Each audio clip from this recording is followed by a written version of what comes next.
Hello, this video is about my time in and out of religion. When I was a boy, my father started going to church and started taking me to a non-denominational church. But at that time, I just went into the playroom with other kids and didn't attend the service. When I was a little bit older, both of my parents started attending Wesleyan Methodist Church. And this fit in with their backgrounds because both of them came from Methodist families. Also around this time, my father was reading to me the works of C.S. Lewis, J.R.R. Tolkien, and George MacDonald. My father was heavily into the Inklings and some of their influences. While I was at the Wesleyan Methodist Church, I got involved with the Christian Youth Crusaders.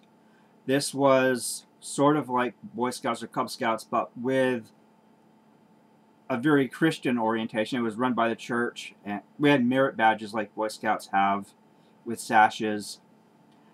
And basically, they just told us more about Christianity in the CYC meetings. I went to Sunday school, and I didn't really like Sunday school. Mainly, the Sunday school teacher wanted me to memorize Bible verses, and I thought that was pointless. What I wanted to do was focus on what the Bible actually meant. I wanted to have more philosophical discussions on what the Bible was saying, and we weren't doing that in Sunday school. We would have some simple lessons, like we were told that even babies are sinners, and we were told about the importance of witnessing, though I didn't understand why we should go about witnessing, or why I should do it anyway. And eventually, my Sunday school teacher took me aside one day and asked me, "Why aren't you a Christian?" And my response was, well, the other kids aren't even Christians because they misbehave at school. And anyway, at that point, it occurred to me that the people at my church were hypocrites. And I decided to stop going to church, and instead I stayed home and started watching Star Trek on CBC. But after a while, my aunt sent me some Crusaders comics and some Chick tracts by Jack Chick. And I started looking at these and got the idea that creationism may be true and that Bible prophecies may be accurate. And I looked at some additional information about this.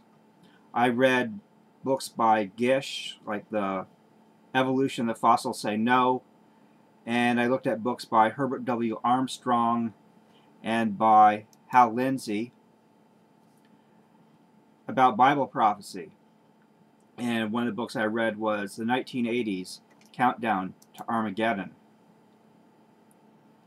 And so I decided I would try being a Christian again. And at this time, my parents had switched churches. They were now going to the First Baptist Church, which is part of the American Baptist denomination. And this is a very liberal Christian denomination.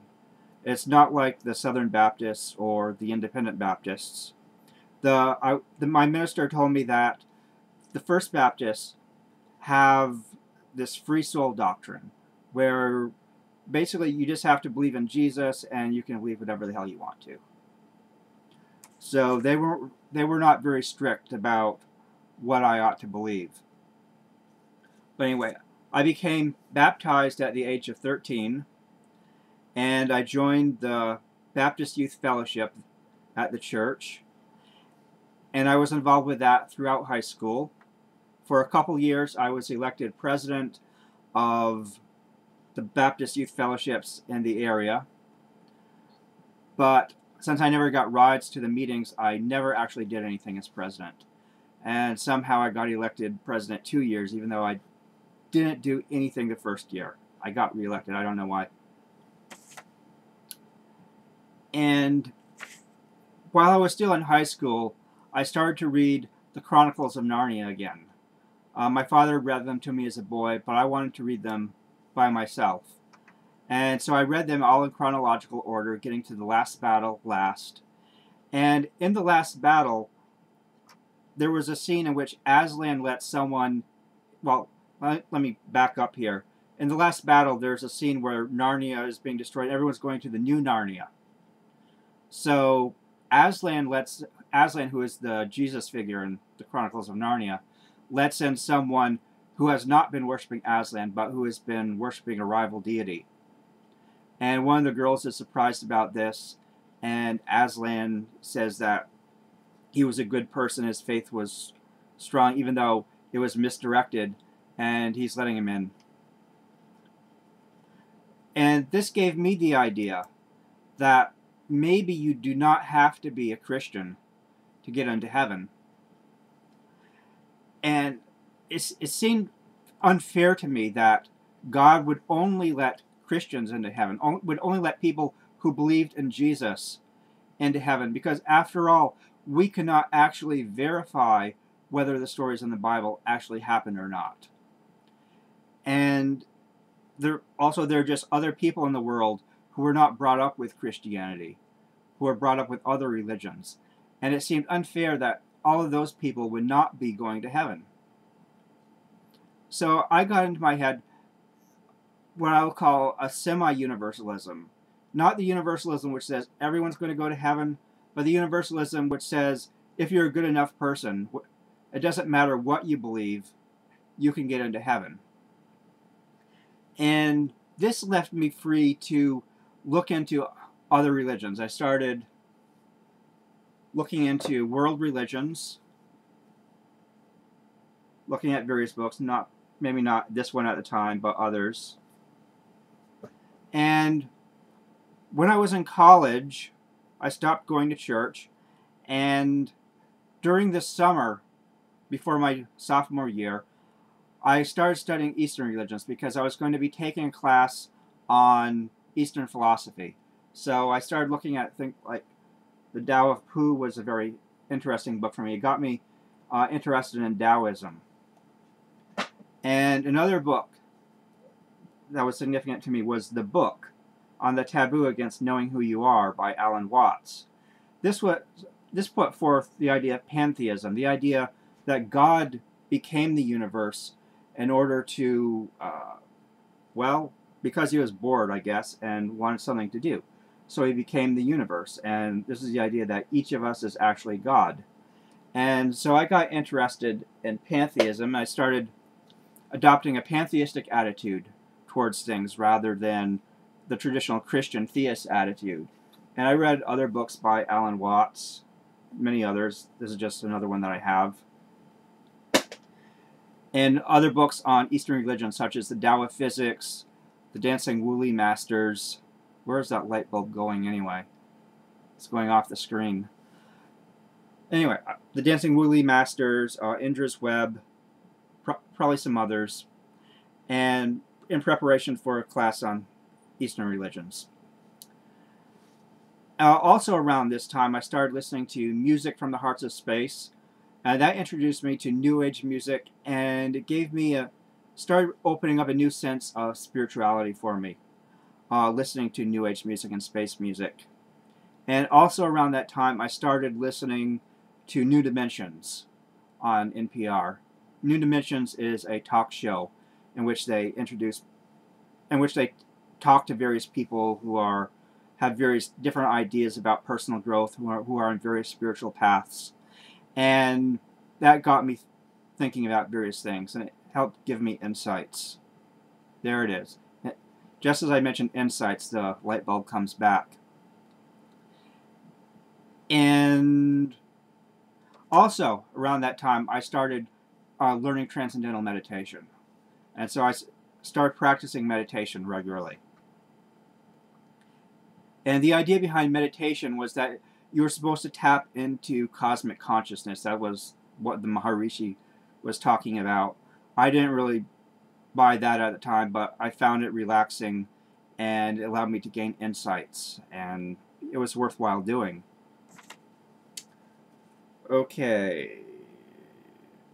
I'm just checking my list here to make sure I get everything.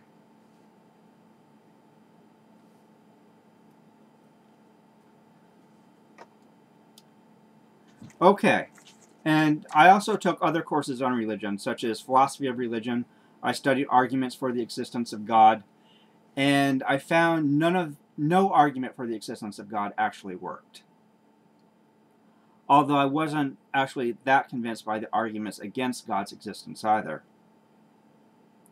But let's see, I think in my junior year, I started to take Anthropology 101, and that focused specifically on evolution. And when I took that course, evolution made perfect sense to me. I had been a creationist previously, but now I became convinced of evolution, and to this day, I am convinced of evolution. And when I became to realize evolution, that knocked down one of the cornerstones that was supporting my previous belief in Christianity. Also, eventually, I came to the conclusion that Bible prophecies aren't really coming true. Okay, another significant thing is, in my philosophy of religion textbook, I read a passage by Nietzsche in which a madman was going around declaring that God is dead. And this got me interested in reading more of Nietzsche. I wanted to know what this meant, this idea that God is dead. And so I read lots of Nietzsche. Here's the portable Nietzsche, which includes also sprach Zarathustra. Well, it includes Thus Spake Zarathustra, in which Zarathustra is going around declaring that God is dead. And when I got into graduate school, I also took an independent study in which I studied German further, and I read also Sprach Zarathustra in German because I was interested in this idea that God is dead, and I was interested in Nietzsche in general. Nietzsche was very critical of religion, particularly Christianity and Buddhism, and his criticisms of Christianity helped pull me away from Christianity even further. And basically so during college I was more into Eastern religions and really pulling away from Christianity. When I was a freshman, I went to some other church services and didn't really like them. I tried even the Pentecostal service. I didn't really like that. Okay, now finally I graduated from college and I went to graduate school at RPI, Rensselaer Polytechnic Institute in Troy, New York. And I was studying philosophy there because I was interested in artificial intelligence. And that didn't pan out because the person who was doing artificial intelligence took off the next semester, and I didn't get much time to study with him. Also, the AI class I took was really dry and boring, so I went into other directions. Anyway, while I was at RPI, there was a club meeting right next to my office for a club called the Society for Enlightenment and Awareness. And this was mainly a group of pagans. It was run by a guy who used to be a Christian but decided to become a witch. And he told the story of how, as a fundamentalist Christian, or as an evangelical Christian, he was going around to this group of pagans trying to convert them. And he found that they were living the life of Christ. They were living like Christ better than the Christians he knew was. And he decided to convert to paganism. And he also had an experience where he did some meditation and he said the name of some pagan deity that he didn't know of before. So that got him into being a witch. Anyway, there was a variety of pagans in this group, and I started hanging around with this group because I thought it was very interesting. And while I was part of this group, I once attended a meeting of the group BASIC, which was the Christian group on campus. I was in C. Both groups have the names of programming languages, though C was SEA, actually. So I was thinking for a while, there should be other groups with programming languages names besides BASIC. And then I realized, oh yeah, I'm in a group called C. I'm also into computer programming. Okay, so I went to a BASIC meeting, and that was weird, totally weird. There was like one guy there who was like, he was possessed. He was like, and it was like unlike anything I'd ever experienced in church. I had never experienced crazy stuff in church. It was just normal routines, singing hymns, listening to sermons, going to Sunday school. Nothing out of the ordinary. Okay. Well, also while I was at RPI, um, I was teaching Introduction to Philosophy, and there was a quotation in the textbook I was using by Ayn Rand saying, selfishness is a virtue. And that got me into reading her book, The Virtue of Selfishness. There was an objectivist club on campus, and I got into the works of Ayn Rand. So I read The Fountainhead and Atlas Shrugged and her many nonfiction works and some of her other novels. The college bookstore was stocked with Ayn Rand, and I bought everything they had by her and read it all. And I found, well, Ayn Rand was very critical of religion, and she helped bring me into atheism even more than I already was. I was skeptical and into other possible religions, but Ayn Rand helped bring me more into atheism. And then I graduated from RPI, and I went on to graduate school at the University of Rochester. And at the University of Rochester, I was just going to courses and stuff. I TA'd an Introduction to Religion class, in which, again, we went over the arguments for God's existence, and I found all of them lacking. And, let's see. Let me pause for a moment. I started working on my dissertation on evil. And I started reading Christian literature on sin. And started reading works by Christian authors, such as M. Scott Peck. He wrote this book when he was a Buddhist, but he wrote his other books when he was a Christian. And here's one I read for my dissertation, Sin, Radical Evil in Soul and Society by Ted Peters. He's a Lutheran theologian, and this was a very influential book on my thinking about sin. And I read other Christian books on sin. And while I was working on my dissertation, I got the idea that I should start going to church again. So, first of all, I went to the chapel on campus, and I liked the minister there, so I decided to go to his church service. And this was a black church, and rather different from the church I grew up in. And they were really keen on bringing people in, and I wasn't comfortable with that. I didn't want to stand up and say, hey, I'm a newcomer, indoctrinate me into your religion or whatever.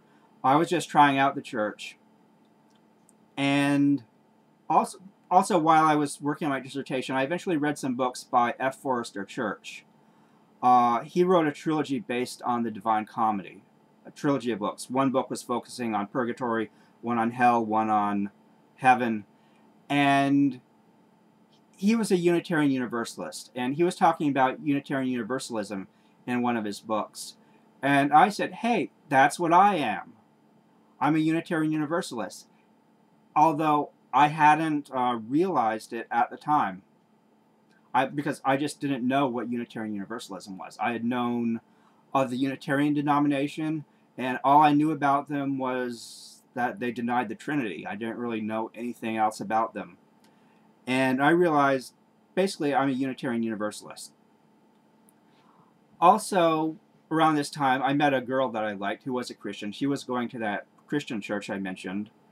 And I decided to start looking into Christianity very extensively to find out whether or not it was actually true. So I read literature on the historicity of Jesus. I read the entire Bible, and I looked more closely at arguments for the existence of God. And after all this research, I came to the conclusion that Christianity is definitely false. Looked like the myths around Jesus were, drawn from other mythologies, and the character of Jesus in the Bible may have been based on multiple people rather than on a single person. The arguments for God's existence just didn't hold up. And when I read the Bible, I found lots of disgusting stuff in the Bible, lots of horrific stuff, and it appeared that the Bible just was not written by God. Let me back up. When I was in college, I had read the Gospels, and I noted contradictions in them. And that was one of the steps that led me away from Christianity. At least that step led me away from a fundamentalist interpretation of Christianity. I was not going to a fundamentalist church, but I did have a fundamentalist attitude for a while. I was watching Jerry Falwell on TV and Herbert W. Armstrong on TV. But anyway, eventually I got drawn more into the liberal interpretation of Christianity and into a more liberal interpretation of religion in general, where I wasn't specifically a Christian or anything else for that matter. Okay, back to being a Unitarian Universalist and studying Christianity. Okay, around this time I made a website in which I was putting links to various things I'd found on the internet regarding religion. I called it Iconoclast Athenaeum. It was on GeoCities. And later I changed the name of that website to Free Thought Crossroads, and eventually someone from freethought.net liked my website and wanted to host it on his site. So I said, okay, and I hosted the website there, and eventually his site just went down, and at that point I stopped doing anything with my site. Also, while I was a Unitarian Universalist, I got involved with the CUPS group. CUPS stands for Covenant of Unitarian Universalist Pagans. And this met at the Unitarian Church. I was normally attending the Universalist Church, but I'd go to the Universalist Church for the Sunday morning service, and then later in the afternoon I would take my bike out to the Unitarian Church and attend CUPS meetings. And even though I wasn't specifically a pagan, I found paganism interesting. It was like when I was in the Society for Enlightenment and Awareness. And I got to take part in pagan ceremonies, and that was fun. Also around this time, I was reading Paul Kurtz. Paul Kurtz is a humanist author, and that got me interested in humanism. And basically what I discovered about myself is I'm a humanist. I have humanist values. He focused on such things as how we can get morality from Aristotle. And of course, Ayn Rand talks about Aristotle as well, and I knew about Aristotle from college.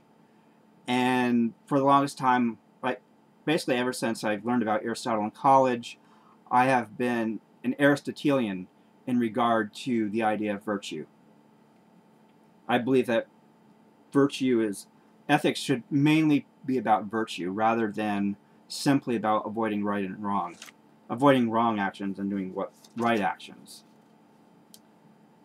Okay. Well, eventually I graduated from the University of Rochester, and I started teaching college at SUNY Plattsburgh for 1 year. And I stopped going to church at that time. I was in a different city, and I just didn't like the UU church here as much. But around that time, I was reading other things. I started reading books by Howard Bloom, who's an atheist author. I was starting to listen to Coast AM, and one of my coworkers at my mother's bookstore was friends with Howard Bloom and knew him personally and told me about these books. I also listened to him on the radio, and so I read this book, very interesting book. I also read this one, Global Brain. And over the years, I've been listening to Coast AM. It's a very interesting show on a wide variety of topics, from UFOs, the occult, religion, various things. And since I've been a boy, I've had an interest in such things. I'm not a believer in all of these different things, but I keep an interest with this, with skepticism. More recently, I've been looking at the works of Deepak Chopra. I've read this, The 7 Spiritual Laws of Success, and tried it out, and when I did, it seemed to work for me. Though, more recently, either I haven't been doing it, or it doesn't work all the time. I've also been reading this recently, Deepak Chopra. I haven't finished this book. And also recently I started reading this, The Fourth Way. And this is basically an alternative to religion. And I think this is very interesting, but I slacked off in reading this. I should get back to it. Well, I imagine this video has been going on too long already. So that's where I am today. And thank you for watching. I'll stop now.